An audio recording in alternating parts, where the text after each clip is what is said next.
Natural exponential functions, compounded continuously. What are they? Exponential functions are functions such that y is equal to a to the x, where a is a constant greater than 0. Why? Helps to understand that credit card debt could skyrocket. Interesting fact, some fireflies sync up and flash in unison. Some use a process called reflex bending, which can be poisonous to potential predators. Now, let's take a look at the formula for compounding continuously. The formula is a is equal to p times e raised to the RT. The way I remember it is a is equal to pert. If you can think of another method, put it in the comments below so someone else can learn. Now, p is the principal, or the starting amount, r is the annual interest rate, t is the number of years p is invested, and a is the amount after t years. Now, let's take a look at the examples we're going to discuss in today's video. Let's take a closer look at example 1. Now, let's read the steps.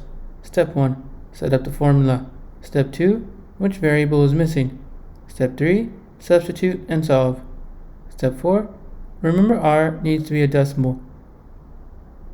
Now, let's read the question. If $P is deposited in a savings account that pays interest at R% per year compounded continuously, find the balance after t years. Where we have P is equal to 1000, R is equal to 6 3/4, and t is equal to 5. First, let's convert the rate from a fraction to a decimal. So 6 3/4 is 6.75%, and 6.75% is 0.0675. Now that we have that, let's write down the formula. A is equal to p times e to the RT. So which variable do you think is missing? That is correct, a. So let's find it by substituting 1000 for each p, 0.0675 for each r, and 5 for each t. So now we have a is equal to 1000 times e raised to the 0.0675 times 5. Remember, r is given as a percentage. Convert r to a decimal. And 0.0675 times 5 is 0.3375. So now we have a is equal to 1000 times e to the 0.3375. This could be our answer, but let's convert it to a decimal so we can understand the number better. So a is equal to $1,401.44. That is example 1. Let's move on to example 2.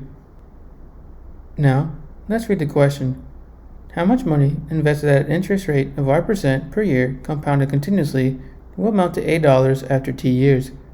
Where we have a is equal to 20,000, r is equal to 8, and t is equal to 12.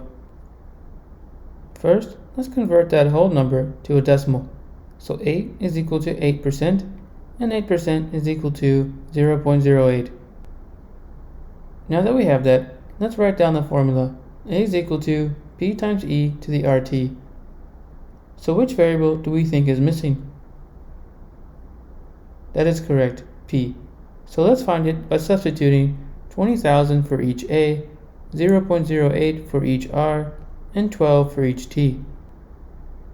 So now we have 20,000 is equal to p times e raised to the 0.08 times 12, and 0.08 times 12 is 0.96.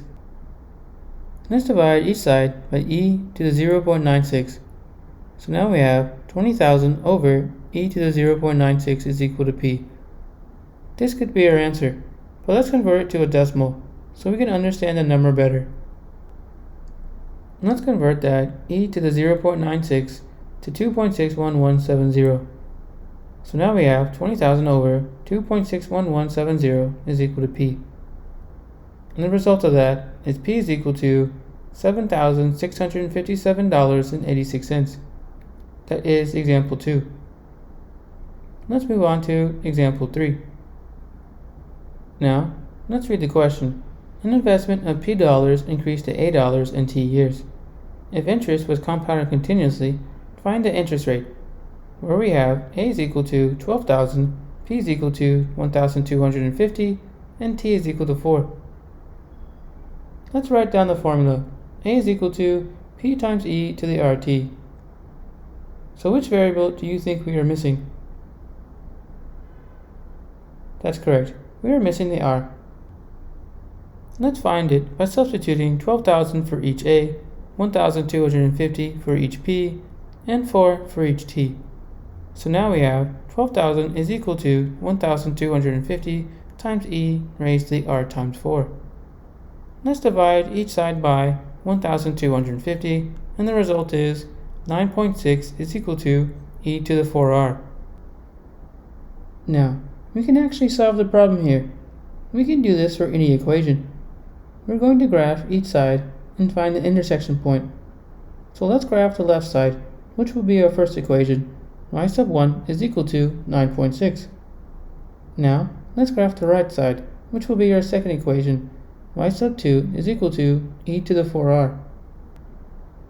Now, we have found our intersection point, 0.5654496, which means 0.56544 is our r, and the interest rate is 56.544%. That is example 3. Before we move on, let's continue to solve for r algebraically. So we have 9.6 is equal to e to the 4r. Let's take the natural log on both sides. The natural log and the e cancel out. So now we have the natural log of 9.6 is equal to 4r. Let's divide both sides by 4. So r is equal to the natural log of 9.6 over 4. And the result of that is 0.56544, which is the same as our graph. That is example 3. Now it is your turn.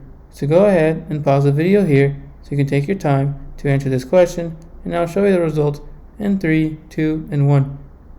Did you get it correct? Superb. If not, there's always tomorrow.